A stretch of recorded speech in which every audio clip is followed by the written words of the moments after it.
Estamos no ar, no Facebook Rações Supra. Aqui, o pessoal vai começar a entrar. Nossa live está marcada para as 20 horas, são 19h59. Bem-vindos à nossa quarta live, hoje falando sobre a produção de pescado. Vamos aguardar as pessoas que estão entrando, o pessoal que entra já começa a comentar para a gente aqui que cidade que é, da onde é. Vai comentando para a gente. Giovanni, dele que dele. E aí, Giovanni? Dele que dele. Guardar uns minutinhos para o pessoal ir entrando. Luiz Carlos, boa noite, Johan, boa noite. Paulo Fortes, boa noite, sucesso a todos. Obrigado, Paulo. Gustavo Lemes, professor Malavasi, aula do professor Malavasi. Supra Brasília está na área. Hoover, boa noite. Alexandre Marques, Shopping Rural do Espírito Santo, dando boa noite para o Malavasi. O Malavasi é a pessoa mais famosa. Ricardo dos Reis. Vamos botando o pessoal aqui falando. Alexandre, Rodrigo, boa noite. Diego Alves, boa noite. Londrina. Antônio. Dinho Osvaldo, boa noite, pessoal. CD de Lins. Agora está na Irlanda, ó, Alexandre Marques na Irlanda, ó, escutando a gente, que bacana. Estamos indo longe. Que bacana. Jaqueline de Paula, boa noite. A Jane, boa noite. É tanta gente aqui, já não estou conseguindo mais dar os ok's aqui. Que legal. Márcio Pereira, boa noite. Luciana, Valdinei, Constantina, Rio Grande do Sul. Flávio de Goiânia, Goiás. Fernando, Jorge, Guilherme, Christian, Eduardo Brito, tamo junto, Jane, toda a equipe PET está na área escutando a gente, que legal, que legal. Muito bom. Show de bola. Pessoal, boa noite, sejam todos bem-vindos, então, à nossa quarta live, a live hoje falando sobre produção de pescados. Vamos entender um pouco mais desse mercado que a Supra atua já há alguns anos. Estamos aqui com o nosso gerente técnico nacional, Sérgio Malavasi. Boa noite, Sérgio. Boa noite, Johanna. Boa noite a todos os ouvintes aí do Brasil. E já tivemos aí uma participação aí de uma pessoa até internacional. Muito obrigado, pessoal. Estamos também com a Edirlene Arnold, né, nossa assistente técnica, que faz o norte do Rio Grande do Sul, oeste Santa Catarina. Boa noite, Edirlene. Boa noite, Johanna. Boa noite, Malavasi. Boa noite a todos aí que estão do outro lado da telinha nos acompanhando. É um prazer estar com vocês. Vamos fazer, então, uma troca de experiências, falar desse mercado, né, Malavasi e Edirlene, do mercado de aquacultura. Algumas pessoas não conhecem que a Supra tem uma vasta linha de produtos para peixes e para camarões, né? Eu queria iniciar esse conversa, esse bate-papo aqui. Podem ficar à vontade, colocar as perguntas para a gente aqui na tela. Tem muita gente entrando, bem legal. Boa noite, Rose, Alex, Antônio, Altair, Anderson, Fernando, Márcia. Tem muita gente entrando aqui. Eu queria que tu começasse a falar, então, Malavasi, sobre o mercado de aquacultura aqui no Brasil e no mundo, para situar o pessoal do que a gente está falando e o que a gente vai conversar essa noite. Ok, vamos conversar bastante sobre produção de pescado hoje, produção aquícola, peixe, camarão, rã, um pouquinho de tudo. Mas antes da gente começar esse assunto vasto ali, que vamos ter mais de uma hora aí para a gente conversar, eu gostaria de parabenizar alguns colegas que está conosco na nossa equipe, participa da nossa equipe, e a Johanna é a primeira que está fazendo aniversário hoje. Parabéns, Johanna. Obrigada. Saia justa, legal, né? Mais um aninho de vida. Parabéns, querida. Muito obrigada. Ó, o prazer, né? Comemorando o aniversário conosco aí, né? Ao vivo. Exatamente. Temos aí o Simon Catoia, lá em Uruaçu. Parabéns, Simon. Parabéns, muito importante ter você na nossa equipe Aqua também. Temos aí o Ricardo Souza, lá de Tumbiara. A empresa tem aí vários colegas espalhados no Brasil afora, e esses 3 colegas nossos ali de aniversário hoje. Parabéns a todos vocês e parabéns a todos que estão de aniversário hoje. Um dia muito importante para nós e para a aquacultura. Ok? Obrigada mesmo. Bom, a todos que nos estiverem ouvindo aí, depois de toda essa parabenização aí, vamos ao assunto. A aquacultura no Brasil é uma atividade um pouco recente, um pouco nova, quando comparada com outras atividades, como suinocultura, avicultura, bovinocultura.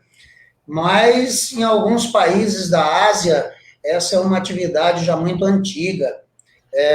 Mas, no Brasil, ela vem, assim, crescendo a passos largos, que praticamente ali em, vamos dizer aí, 20 anos, a produção de tilápia chegou em 4ª posição a nível mundial.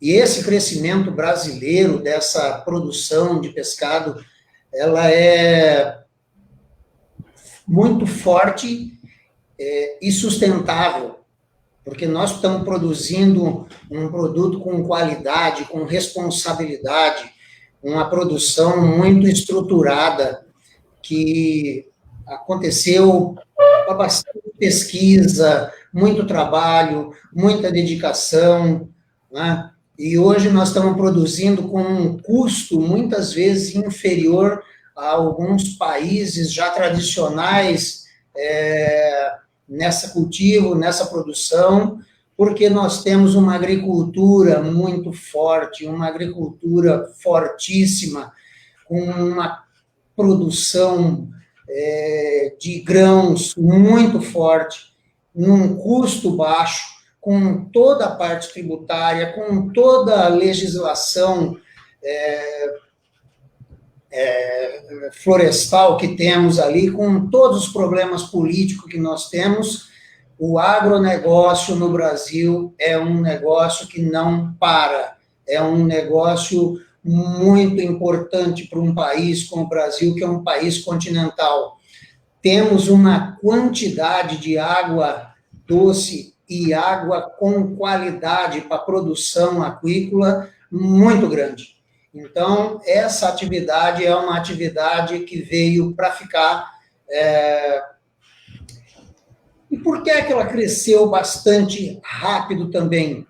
Pela baixa produção extrativista de alguns, seja em água salgada, seja em água doce, praticamente a produção extrativista de pescado no Brasil se estabilizou. E quem está ocupando esse espaço é exatamente o cultivo de peixes no Brasil, produto cultivado. Ok? Ok. Malavaz, a gente tem um dado, né, do ano passado, que chegamos a produzir 758 mil toneladas em 2019. Como é que fazer para a gente continuar crescendo esses números? Olha, Johanna, para se chegar em 758 mil toneladas, como eu sou uma pessoa já meia, vamos dizer assim, até antiga no mercado, né, no ramo de produção, quando eu comecei a mexer com produção de peixe no Brasil, praticamente se produzia aí 70 mil toneladas. Hoje se produz aí 750, 760 mil toneladas, são os dados oficiais. Para se chegar nesse ponto, não foi com pouco trabalho, teve que ter muita dedicação, muita pesquisa, sabe, muito brigas por questões ambientais, legislação, muita persistência e muita dedicação em cima do que se faz. Então, muitas pessoas, diversas pessoas que começaram junto comigo, praticamente hoje já estão aí prestes a se aposentar, muitos professores já se aposentaram, e a atividade cresceu e cresceu muito. Por quê? Nós tivemos que dominar algumas técnicas de reprodução para cada espécie. O Brasil é um país com vasta espécie, muitas espécies para se explorar comercialmente, mas algumas espécies têm maior, outras menor facilidade para se dominar essas técnicas de reprodução. Nós tivemos que conhecer qualidade de água. Nós não conhecíamos nada de qualidade de água. Nós não conhecíamos de solos para se produzir esse pescado. Para essa água, nós tivemos que dominar algumas técnicas para se produzir peixe. No Rio Grande do Norte de uma forma, para se produzir peixe no Rio Grande do Sul é outra. Nós tivemos que dominar algumas questões, conhecer algumas questões do clima, temperatura, pH, oxigênio de água, algumas composições de solo, alcalinidade. Uhum. Tudo isso acabou nos proporcionando fazer reprodução assistida de peixes nativos, peixes exóticos, peixes que vieram de fora também. Nós dominamos uma técnica de reversão sexual da tilápia, que era um peixe considerado, antes dessa técnica, era um peixe considerado, até pelo lado pejorativo, um peixe que infestava muitos viveiros, difícil de se controlar esses animais. Hoje não. Hoje a tilápia aí é um animal muito conhecido no Brasil e no mundo, e vem crescendo o consumo dela, não só dentro do Brasil. Tá? Era preciso dominar a reprodução dos peixes, inclusive na região sul, que é onde, quando chega o inverno, praticamente se para produção e reprodução desses peixes.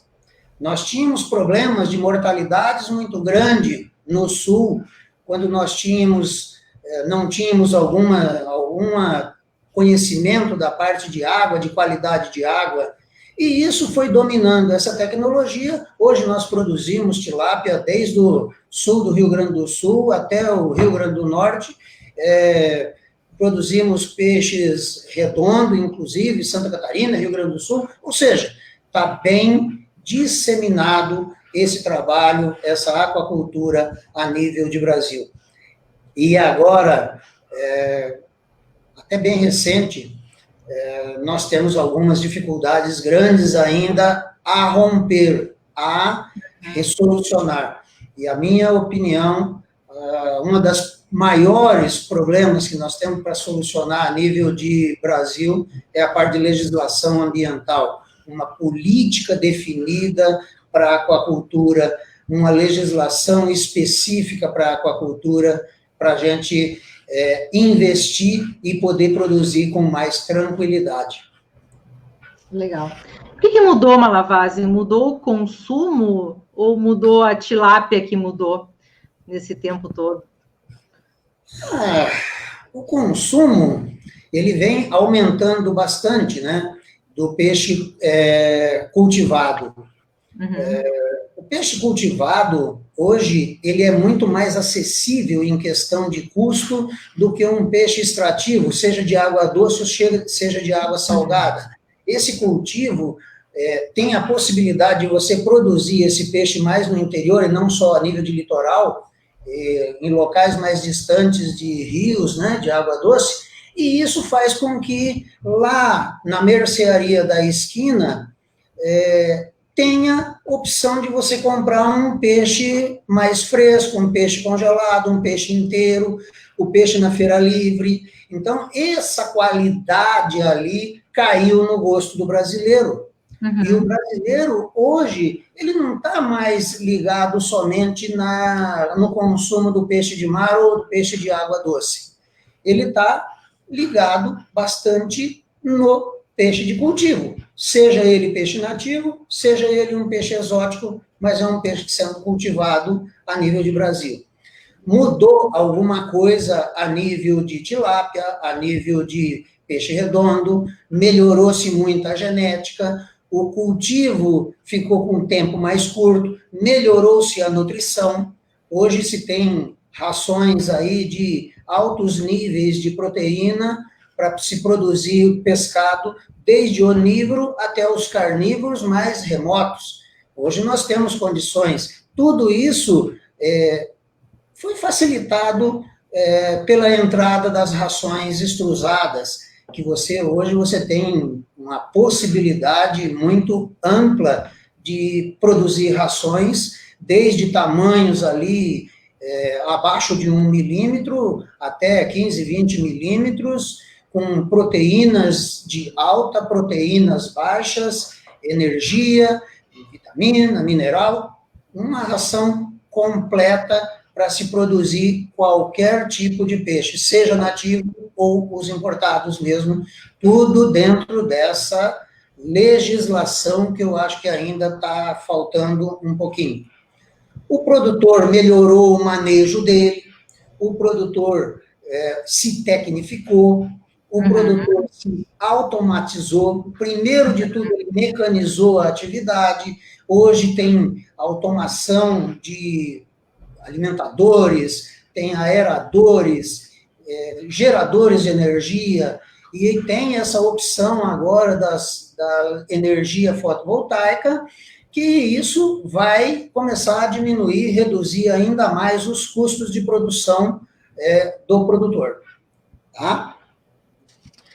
Tem umas perguntas legais chegando aqui, mas eu vou dar uma sequência aqui na ideia primeiro. Há pouco mais de 20 anos atrás, né, a gente produzia tilápias de 600 gramas entre 10 e 12 meses. Agora tem uma tilápia que tu faz com 1 quilo com 6 meses o cultivo. Como é que isso chegou a esse ponto para acontecer, essa intensificação? Eu acho que foi tudo em paralelo, as coisas foram acontecendo, sabe? Principalmente melhora na genética. Em 1996, nós tivemos a importação de uma genética que era para melhorar a nossa genética que estava aqui dentro do Brasil, porque ela já tinha bastante consanguinidade, baixa heterose. O que acabou acontecendo?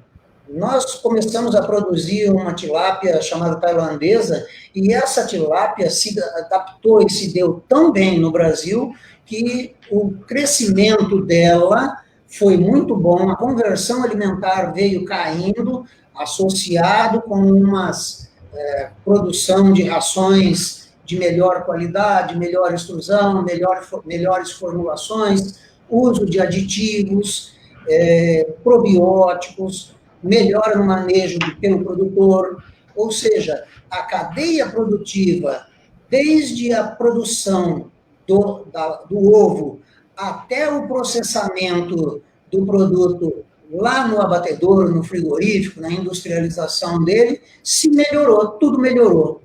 Você tem hoje uma sobrevivência de larvas, hoje tem laboratórios que têm aí 80% de sobrevivência dessas larvas. Hoje, cobrindo viveiros, o produtor consegue evitar predadores, ele consegue mexer na qualidade da água, melhorar a qualidade da água, desde que ele identifique que ele tem um problema para se corrigir, hoje já se tem conhecimento para se corrigir esse problema de qualidade de água, de manejo, de nutrição, de sanidade e assim por diante. E tudo isso facilitou o tempo de cultivo para reduzir o tempo de cultivo, melhorar a conversão alimentar e baixar esse custo de produção. Legal. De maneira geral, foi os estudos, né? Estudos feitos de qual que era a necessidade de cada animal, do que ele precisava.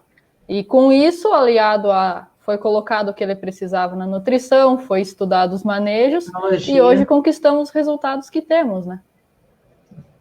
Importantíssimo. Tem uma pergunta aqui dá para a gente falar do Neto Barbosa. Ó. Sérgio, como é que você vê os pequenos produtores que estão insatisfeitos com as outras atividades e veem a piscicultura como uma boa fonte alternativa de renda em sua propriedade? qual que é o melhor caminho para se atingir o sucesso, obter o resultado esperado? Ele continua aqui, até fala a cidade dele, ainda fala com a Edilene também, Hermes de Nhandeara, interior de São Paulo. Obrigado pela pergunta, Barbosinha.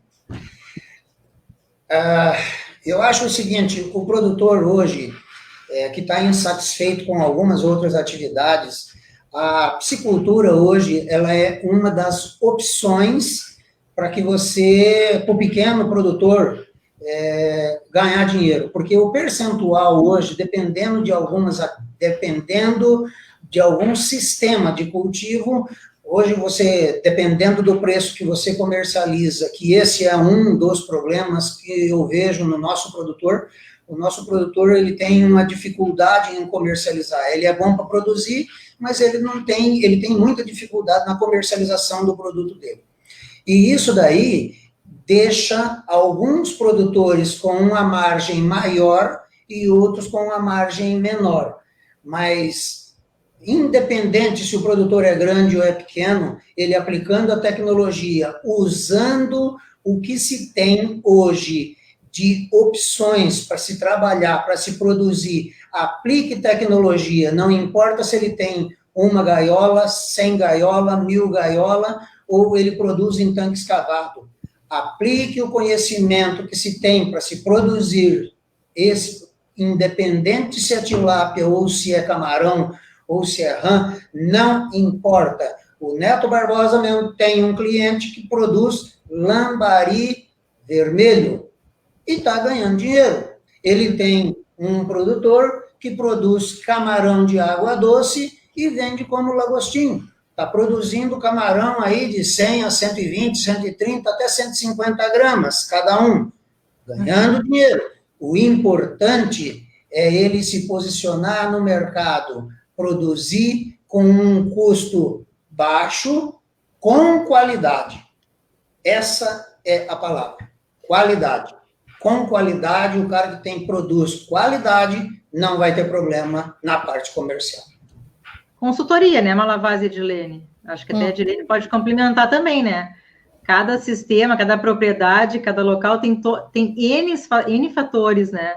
Em qualquer tipo de criação. Não existe uma receita de bolo perfeita, né? Não existe. Cada propriedade tem o seu caso. Cada propriedade tem que ser estudada e avaliada como deve ser tratada, né? Como um todo, né? O que a pessoa quer, quando quer ganhar dinheiro, quais são as receitas, tudo, né? A gente vai responder no geral, mas o melhor sempre é consultar uma pessoa da nossa equipe para ter as melhores respostas. Qual a diferença, então, entre o sistema de criação, um sistema intensivo para um sistema semi-intensivo? Para a gente entender melhor. Muito bem. Essa é uma situação que, quando nós começamos na atividade de aquacultura, praticamente se trabalhava num sistema extensivo, se produzia um peixe e meio por metro quadrado, não se tinha aerador, disponibilidade de aerador, para chegar num ponto até hoje que já tem alguns produtores na região aqui do oeste do Paraná, que chega a trabalhar até com 20 peixes por metro quadrado. É lógico que ninguém começa numa atividade amanhã produzindo 20 peixes por metro quadrado. Para você produzir peixe em altas densidades, primeiro você tem que aprender com a atividade a produzir peixe num sistema mais tranquilo, mais extensivo, com menos peixe por metro quadrado e assim por diante. Não vamos achar que um indivíduo que está colocando 10 peixes por metro quadrado, ele está dando tudo certo para ele por sorte. Isso não existe. O indivíduo tem que calcular, ele tem que planejar, ele tem que saber se ele tem disponibilidade de água, se ele tem disponibilidade de espaço, se ele tem aerador para toda aquela quantidade que ele quer produzir, se ele tem carga de energia para isso, se ele tem parte comercial no final de tudo que ele produziu, 20 peixes por metro quadrado, a hora que ele chega para comercializar, ele não tem para quem comercializar. Aí a situação fica muito complicada, porque você faz um planejamento prevendo que você vai produzir 1,5 kg por metro quadrado, 15 dias depois que ele atingiu o 1,5 kg por metro quadrado, ele já está com excedente. E aí você não tem energia para isso, porque o transformador não é suficiente para aquilo, não tem o aerador para aquilo, não tem gerador de energia, porque caiu a energia, e aí você vai ter uma perca de peixe muito grande em meramente uma noite. Afinal, nós estamos trabalhando com vidas, nós estamos produzindo carne, mas para esse peixe, para esse camarão, produzir essa carne, produzir essa proteína, ele tem que estar vivo até o final. E isso nós temos que garantir para ele. Edilene, quer complementar alguma coisa? Acho que foi muito bem colocado, né? E então, eu vejo assim, o produtor ele tem que manter os pés no chão, né? Saber cada passo que ele vai dando, sendo registrado todas as entradas, todas as saídas que está tendo na propriedade, e sempre trabalhar com prevenção, que nem evitar essas possíveis perdas que podemos vir a ter numa produção, num lote de cultivo, né? Então, acho que esses são os 2 passos primordiais aí, também aliado com o que o Malavasi falou, para estar rumo ao sucesso da atividade, né? Legal. Então, vamos para poder começar a falar um pouquinho mais, né, Edilene? Tá só o Malavasi aqui dominando, todo mundo elogiando o Malavasi. Vamos aproveitar também todos os conhecimentos da Edilene. Edilene, na região que tu trabalha, quais são os cuidados que o produtor, então, deve tomar para iniciar um novo lote de tilápias em tanques escavados? A região oeste de Santa Catarina, noroeste do Rio Grande do Sul, que são as regiões que eu trabalho, a nossa produção ela é feita em tanques escavados. Como o Malavasi comentou anteriormente, em relação ao inverno, a nossa safra de alojamento de novos alevinos já está se aproximando do final. Mas eu acho que vale ressaltar essa questão, né? Sempre estar lembrando o produtor, porque eu sempre digo assim, o sucesso de um lote de tilápias, ele já se inicia antes mesmo do alevino chegar na propriedade. Como? Uma das coisas, o processo de desinfecção daquele viveiro que vai estar recebendo esses alevinos. Esse processo de desinfecção nós vamos estar trabalhando para assegurar que não tenha ovos, larvas de espécies invasoras que nós não queremos ali dentro, que não tenha ficado resíduos do lote passado, e também para eliminar possíveis focos de enfermidades que podemos ter ali presentes, né? Então, conforme cada realidade de cada produtor, seguindo a recomendação técnica, é feita a aplicação de cal virgem.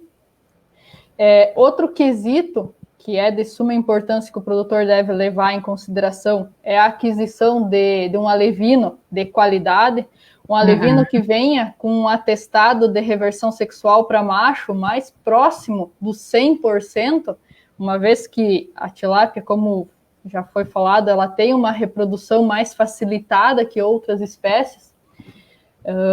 Também é importante fazer uma análise do solo, análise da água, para fazer posteriormente as devidas correções de adubação, de correção com calcário, adubação com NPK, com outras fontes de nitrogênio. E para quê? Para quando o alevino chegar, nós tenhamos ali uma água de qualidade, uma água rica em alimento natural, que o alevino ele se faz uso desse alimento natural para o seu desenvolvimento, para produção de oxigênio também de dentro do viveiro. É importante também medidas de biossegurança. O que é isso?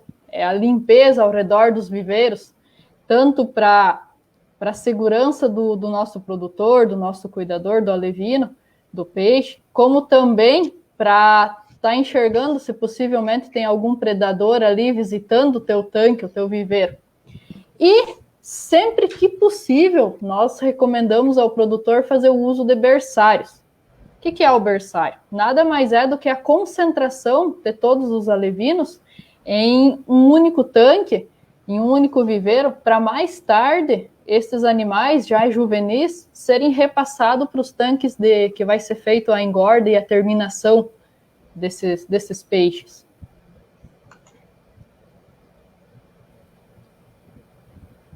Malavasi, quer complementar alguma coisa? Não, eu acho que é isso aí, porque é de fundamental importância essa base, fazer essa base, seja desinfecção, adubação, calagem. Por quê? Nós temos que entender que nós vamos produzir ali dentro, no viveiro escavado, nós vamos produzir alimento, nós vamos produzir algas, que ela vai produzir oxigênio, essas algas vai ter todo um processo de produção e fixação de oxigênio e vai servir também como alimento para esses peixes. Isso daí, quanto maior essa produção desse alimento, seja vegetal, seja animal, menor vai ser o custo, melhor vai ser a nutrição desse teu animal, melhor vai ser o custo de produção desse peixe, que é o que nós vamos em busca.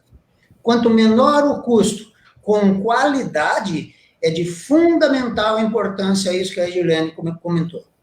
Porque depois que você colocou água e você não fez a calagem, você não fez a correção correta ou a desinfecção para matar bactérias indesejáveis, para matar ovo de tilápia mal revertida, seja lambari, traíra, predador, não importa. Isso daí é a base para o sucesso daquele ciclo. Tá? Muito importante a colocação, Edilene. Foi bem colocado. Edilene, tu comentasse ali do berçário. Sempre vantagem, então, para o produtor alojar o alevine berçário? Eu vejo que sim. O produtor sempre, geralmente, nos questiona, tá? Mas eu não posso alojar direto? Então, vamos para os argumentos, o porquê do berçário, né? Primeiramente, o produtor ele vai estar ganhando tempo.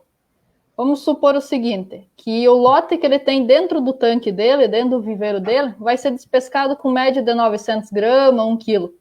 Então, quando esse peixe estiver ali com suas 700 gramas de média, 800 gramas de média, ele já pode estar iniciando um novo lote no viveiro de berçário.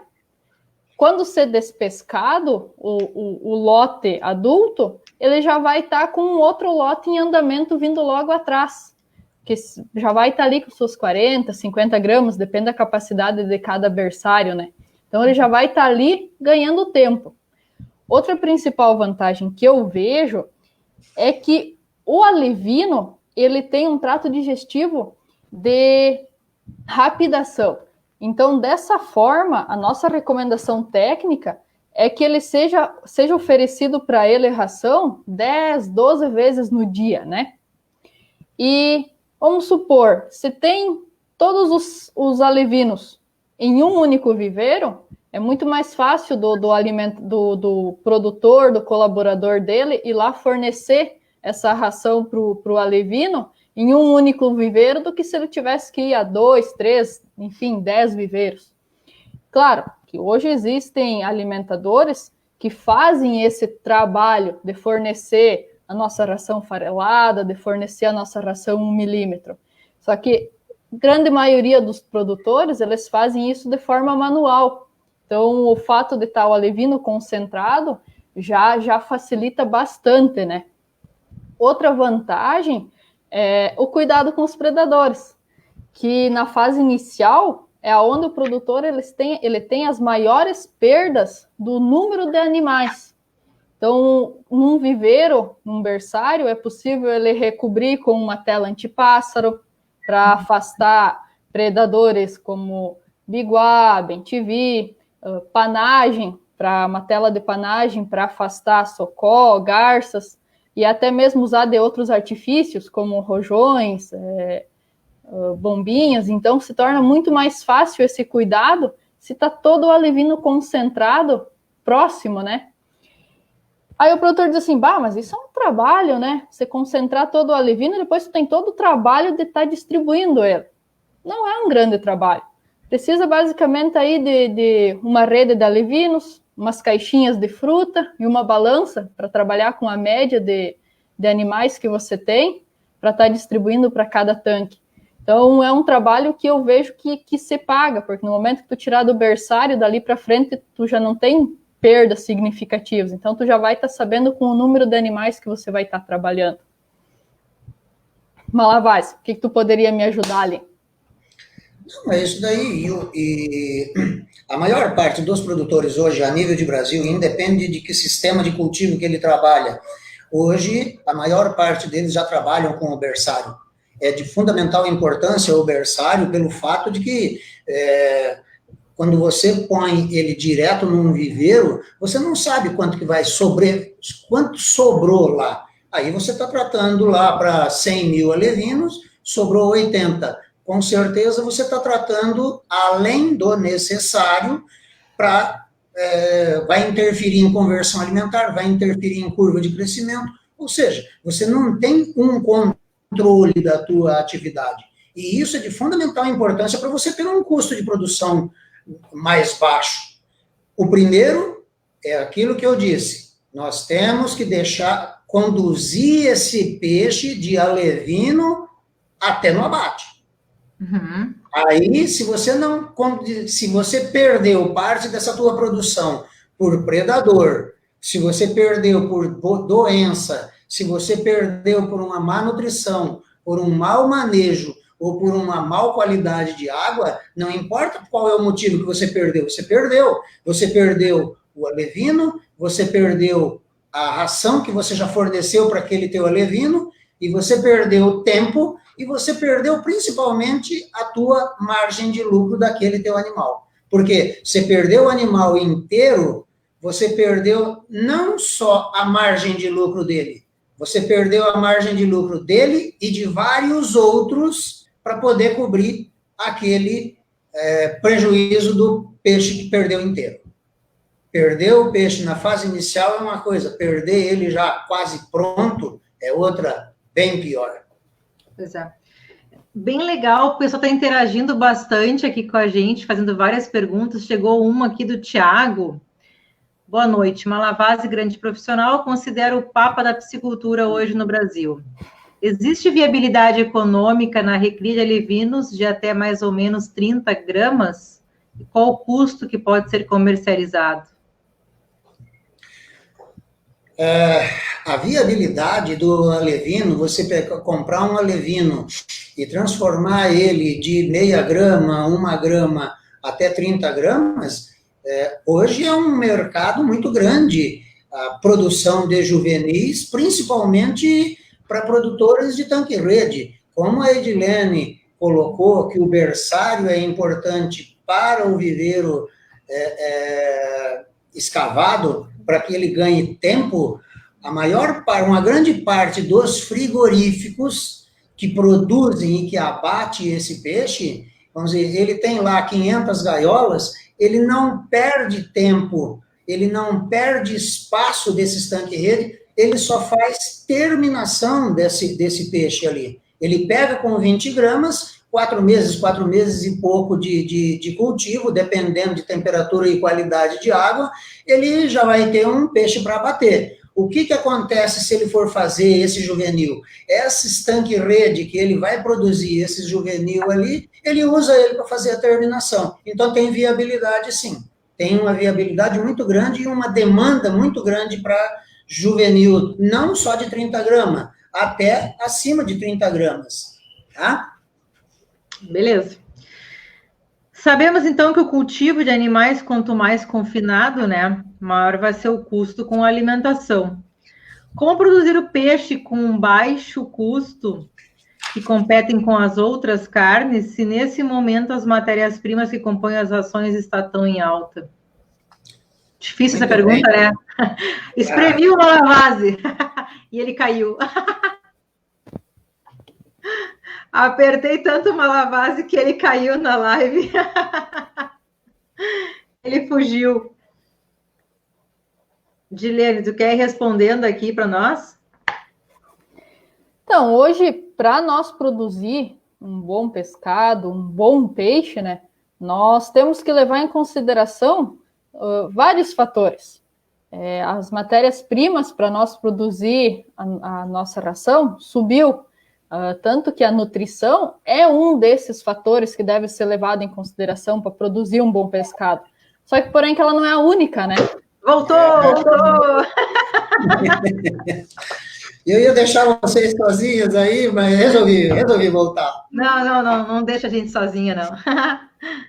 Estava começando a dizer, Malavasi, que a nutrição, ela é imprescindível, mas ela não é o único fator para nós garantir um bom pescado. Pode dar continuidade, se quiser. Sim, hoje nós temos, basicamente, para se ter um bom pescado, nós precisamos de 4 fatores que são muito importantes. Nutrição é uma delas, não é a única, talvez seja a mais cara, tá? Ou de custo maior, mas manejo é um outro, genética é um outro, e qualidade de água é um outro. Esses 4 pilares é que acaba dando sustentação para a produção de um bom pescado. Qualquer um desses 4 pilares que lhe falhar, qualquer um deles, falhou nutrição, ou falhou qualidade de água, falhou manejo, falhou a genética, você vai ter um 5º pilar que normalmente nós, produtores, não gostamos de tratar desse assunto, que é problema sanitário. Tá? E dentro desses problemas sanitários, nós podemos ter bactérias, problema com bactéria, problema com fungos, problemas com predadores, problemas com protozoários, problemas muitas vezes até com o próprio ser humano, né? Que vai fazer umas visitinhas à noite nas pisciculturas. Isso também existe, tá? Mas, eu vou dizer, desses 4 pilares que sustenta a atividade, para mim, a mais importante é a qualidade de água. E nós temos que manter essa qualidade de água desde o preparo do viveiro, ou lavar o tanque-rede, para fazer a desinfecção do tanque-rede, dos comedouros e etc., até o abate desse peixe. Tá? Nós temos que manter essa qualidade de água, seja em qualquer sistema de cultivo, seja no tanque-rede, seja no tanque escavado, seja em recirculação de água, bioflocos e etc, etc, etc. Tá? Nós temos que manter essa qualidade de água. Então, o principal fator, na minha opinião, para toda essa evolução da atividade foi exatamente o conhecimento de qualidade de água. Porque aí nós conseguimos controlar e produzir um ambiente de qualidade para esse animal se desenvolver. Legal. Voltando aqui ao berçário, uma pergunta que surgiu aqui, ó, Pedro Gilmar. No berçário, qual é a população recomendada por metro quadrado? Depende. Muito bem, depende. Depende do sistema de cultivo. Quer responder, Juliane? Fica à vontade, pode responder. O depende responde muitas perguntas, né? Mas depende. Sistema de cultivo que você tens, depende da quantidade de água que tu tens disponível, qual que é o teu nível tecnológico, aeradores que tu tens ali. É um leque de fatores que, mais uma vez, uma consulta técnica nossa aí na propriedade para estar fazendo uma avaliação do que tu tens ali, do que tu almejas investir, para estar te dizendo mais especificamente, ó, tu podes alojar tantos peixes por metro quadrado nesse viveiro. Esta é a mesma situação que nós comentamos. Nós temos produtores hoje que faz 1,5 peixe por metro quadrado, e nós temos produtores que trabalham com 20 peixes por metro quadrado. Qual é o nível de tecnológico que ele emprega? Qual é a estrutura que ele tem? Qual é o planejamento dele? Então, depende de vários pontos para você poder colocar para ele. Muitas vezes, eu vou dizer que não é interessante você trabalhar com 20 peixes por metro quadrado. Um custo de produção de um peixe altamente em densidade, ele tem um custo maior. Esse custo maior, muitas vezes, você tem que baixar o preço de venda desse produto teu, aí passa a não ser interessante você trabalhar com alta intensificação. Tá? Porque teu custo de produção sobe demais, e aí você tem que baixar o teu preço de venda. Qual que é o objetivo disso? Correto? Então, depende de vários fatores, que tem que ser avaliado e planejado antes de você alojar essa densidade que você quer fazer dentro da tua propriedade. Legal, e de fundamental importância de tudo isso, não só esse conhecimento, mas como que eu vou definir, para mim, como corrigir, por exemplo, uma qualidade de água. Se eu estou avaliando a qualidade de água e eu estou acompanhando minha curva de crescimento, fazendo as biometrias desse meu peixe, eu vou saber o que é que está acontecendo e se eu posso intervir em prol daquela atividade, para voltar aquele animal naquela curva de crescimento, naquela conversão alimentar. Então, eu faço uma avaliação dos 4 pilares para mim produzir um peixe de boa qualidade. Porque também não adianta nada eu produzir um peixe bastante rápido, cresce rápido, tem bom peso, mas não tem qualidade, não tem textura de carne, não tem coloração, não tem, vamos dizer assim, um paladar do próprio peixe, que existe o tal dos off-flavor, o tal dos gostos de barro, que o consumidor, que eu como consumidor, eu sou um baita de um chato para esse tipo de peixe. Eu não aguento, eu não consigo consumir ele. Então, a qualidade, eu como consumidor, eu sou chato. Eu quero um produto de alta qualidade. Não quero um produto com uma textura flácida, eu não quero um filé pequeno, eu não quero comer uma costelinha de tambaqui pequena, nem muito gorda. Então, eu tenho algumas exigências, e o nosso consumidor, hoje, ele pede isso daí. Ele quer o produto daquela forma. Eu tenho que produzir aquele pescado da forma como que o consumidor está pedindo. Senão eu vou ter problema. E isso, com um grande detalhe, com sustentabilidade. Não adianta eu produzir um lote bem e comprometer aquele ambiente para o próximo ciclo. Por isso que é de fundamental importância o uso de alguns aditivos, que hoje já existe tanto para água como para ração, para você produzir um alimento de altíssima qualidade. E isso que dá sustentação em toda essa cadeia produtiva. É o consumidor. Pessoal, por incrível que pareça, já se passaram 48 minutos de live aqui. Tem umas perguntas bem legais aparecendo aqui. Eu tenho mais algumas dúvidas também que eu queria tirar com vocês. Vamos passar de uma pessoa aqui, ó, da Bruna. Bruna, tanque escavado, aerador caseiro ou profissional? É possível o aerador caseiro atender tão bem quanto? Muito bem. Quer responder, Girlene? Bom, até hoje eu não vi nenhum aerador caseiro atender a demanda que um aerador de uma pessoa, de uma empresa que estudou, faz avaliações, um equivaleu ao outro. Até o momento eu não vi algo semelhante. Eu acho que ela não quis dizer a equivalência. Porque é o seguinte, existe... qual é a função do aerador? É pegar o oxigênio do ambiente e fixar na água. Então, isso depende muito. A eficácia dele depende muito de como que ele quebra a partícula de água. Eu quebro uma gota de água em um aerador, ele quebra em, vamos falar assim, 10 partículas.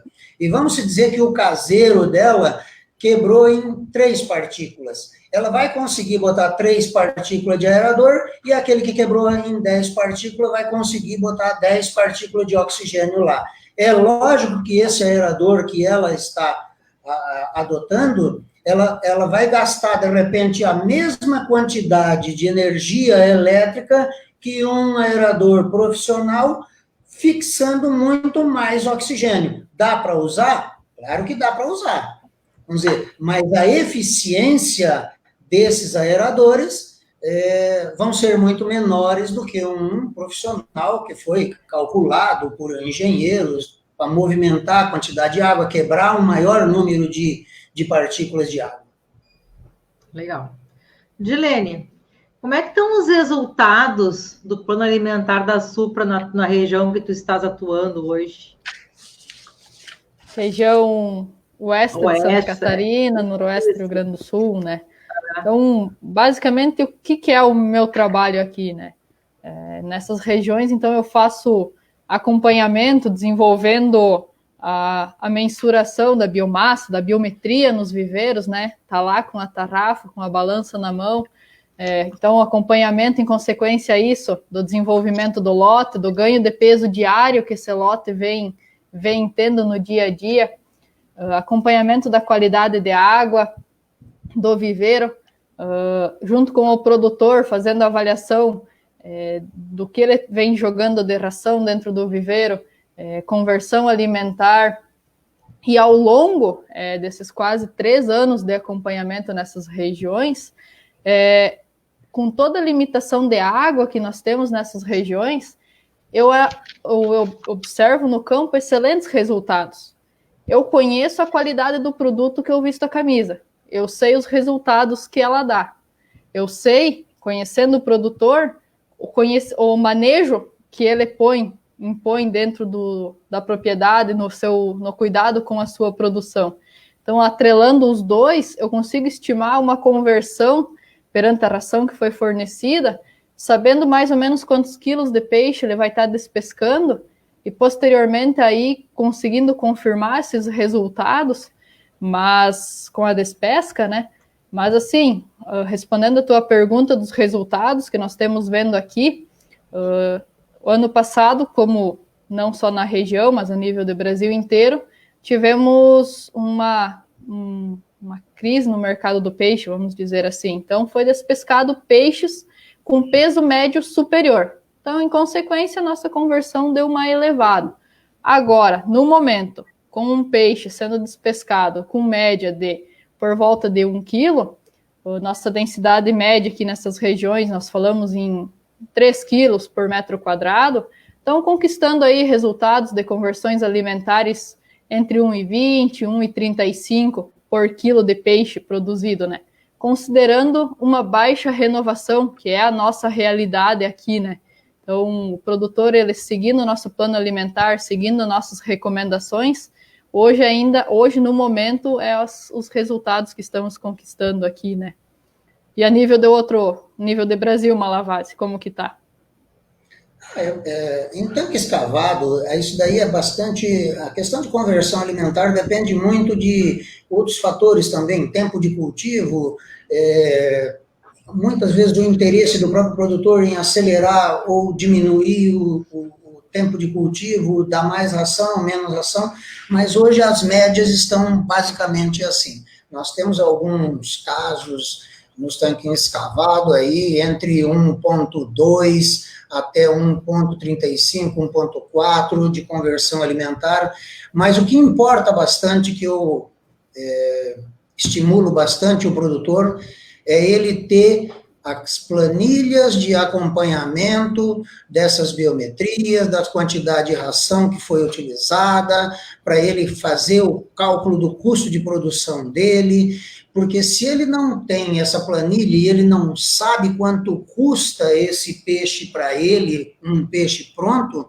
ele pode estar vendendo um peixe e tomando prejuízo. Agora, se ele sabe quanto custa e ele emprega esses controles de produção, essas planilhas, algum arquivo de computação, computador, informática que ele pode usar, ele sabe qual é o custo, ele sabe aonde que ele pode corrigir esses custos, muitas vezes dentro do próprio cultivo ou no próximo ciclo.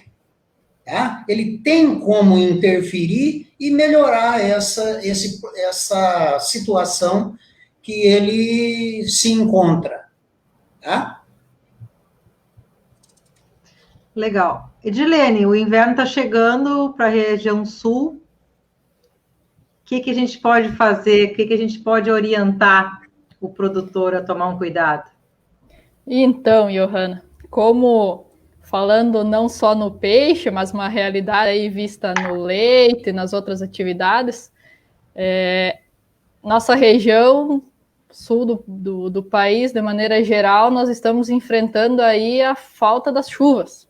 Uhum. Então, eu julgo que vai ser um inverno atípico na produção de peixe, praticamente aí 12 meses sem receber chuvas para abastecer os nossos mananciais, rios, córregos, né? Então, o produtor, eu vejo assim, ele está incumbido do desafio de produzir um bom pescado com pouca água.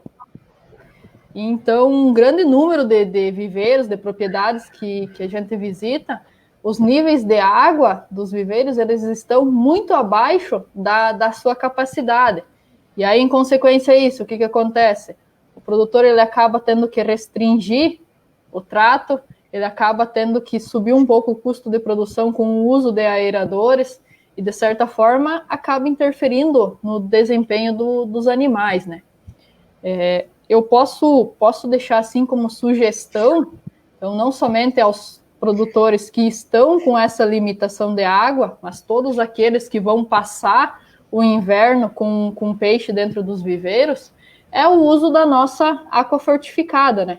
Uma ração aí com 38% de proteína bruta, com todos os aditivos já vistos lá nas nossas rações iniciais, né? Porque, assim, ao natural, com a queda nas temperaturas daqui para frente, o peixe ele já vai consumir menos ração. Então, nós entendemos assim, que essa quantidade que ele ingerir, que seja uma ração, um alimento rico em nutrientes que ele precisa para fazer a sua mantença, para continuar se desenvolvendo, né? Acho que esse é um dos grandes pontos que nós devemos estar olhando daqui para frente, né? Malavasi, a aquafortificada, como que ela é usada no resto do país? Também é utilizada? O uso da aquafortificada, nós adotamos ela para vários outros pontos também, não só para períodos de inverno, mas para matrizes. É um produto que é mais adequado para você fazer uso em matrizes, porque ela tem uma digestibilidade muito alta dessa proteína. A matriz, ela tem que se nutrir e não engordar. E também não pode ter competitividade entre elas. Aí se faz um manejo assim, usa-se um produto com níveis nutricionais de ração como se fosse de alevino, níveis altíssimos de vitamina, mineral, aminoácidos, aditivos, sequestrantes de microtoxinas, prebióticos, probióticos, todos os níveis dessas ações iniciais também é colocado nessa aquafortificada. Por quê? Porque o peixe, como sendo um pecilotérmico, entra no inverno, ele diminui o consumo, não só as matrizes, como os alevinos, como larva juvenil. E esses alevinos, os alevinos e as matrizes consomem menos ainda, porque eles não podem engordar. E aí, o que a gente tem que fazer? Tem que ter uns produtos e essa disponibilidade desses nutrientes muito mais acessível para esses animais, nessas fases. Tá? E também usamos a aquafortificada para recuperar aqueles animais de saída de inverno que, por exemplo, ficou doente. Se eles adoeceram, para usar os antibióticos, colocar os antibióticos, nós colocamos uma nutrição um pouco com níveis mais elevados, para que esse animal se reponha a resistência orgânica mais rápido. Se recomponha, né? Ok? Legal. Pessoal, fechamos 1 hora aqui de live, 59 minutos para ser precisa. Queria fazer mais umas 2 perguntas para vocês. Muitas perguntas aqui do pessoal interagindo com a gente.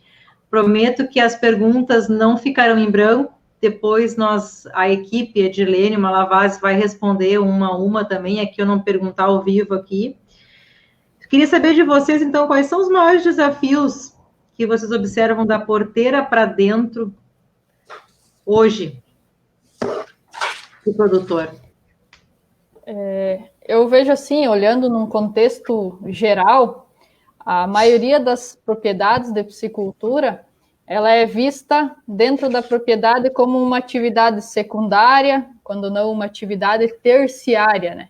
Então, eu vejo que cabe a nós, técnicos, a missão de estimular o produtor para que ele tenha em mãos, que ele seja palpável, tanto em uma simples planilha de papel, quanto um arquivo de Excel, meio tecnológico, tem aplicativos de celulares que conseguem fazer esse controle, para o produtor toda a entrada financeira, toda a saída, todos os gastos, que ele anote, que ele registre, para chegar ao final do lote, ele consiga ter isso em mãos, e até mesmo o acompanhamento do decorrer do lote, para saber como que está acontecendo o desenvolvimento desse lote, que ele tenha tudo anotado, para no final do lote ele fazer uma avaliação palpável e ver o quanto essa atividade ela é rentável.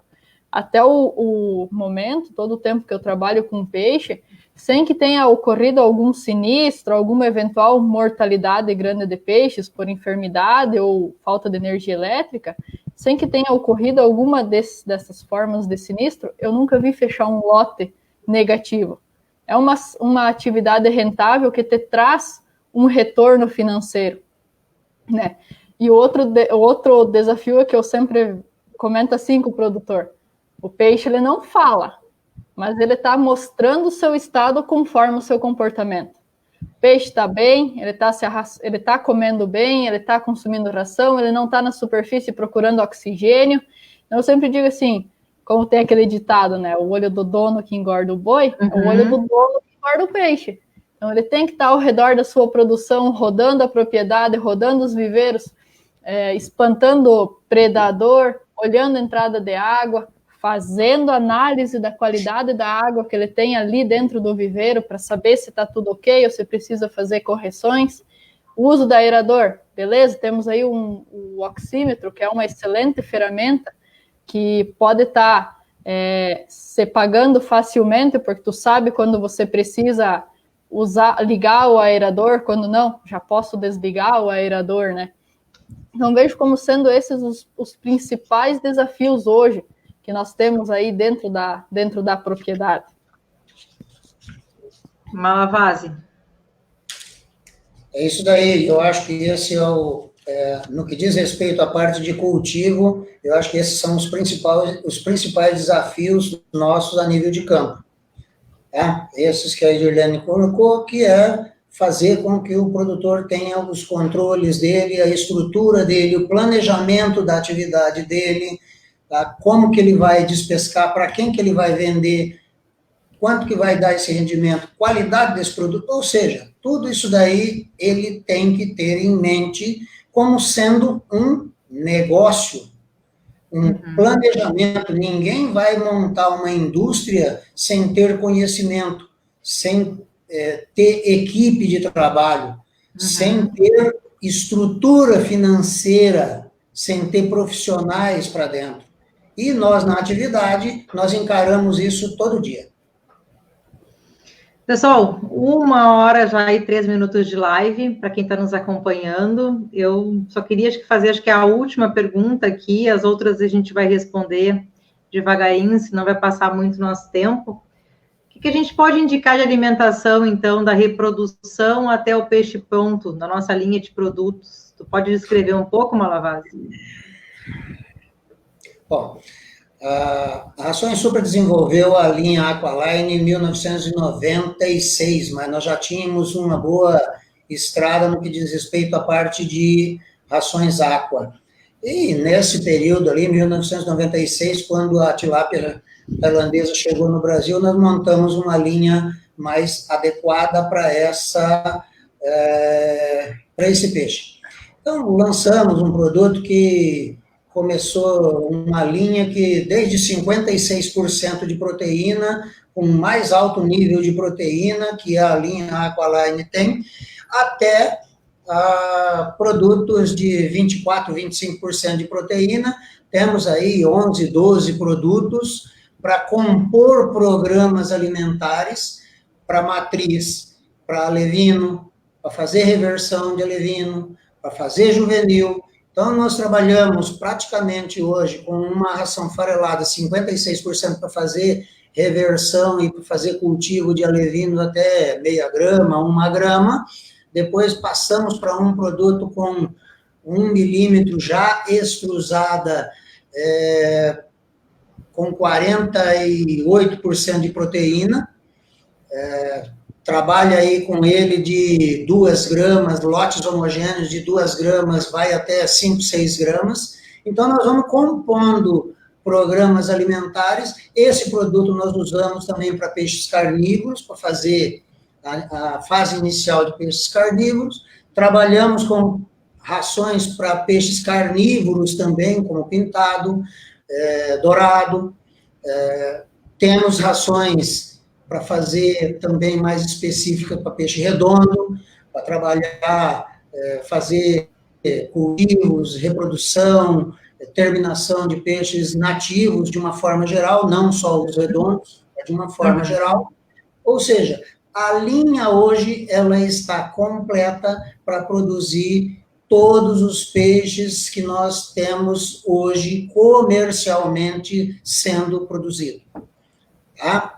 Todos esses peixes ali hoje estão sendo muito bem nutridos pela linha Aqualine, que tem alguns diferenciais da linha dos concorrentes. Pela origem da nossa empresa ser sulista, nós adotamos bastante, usamos bastante proteína de origem animal, nós usamos bastante o arroz, resíduos, subprodutos de arroz, que nós tradicionalmente trazemos da cultura do Sul.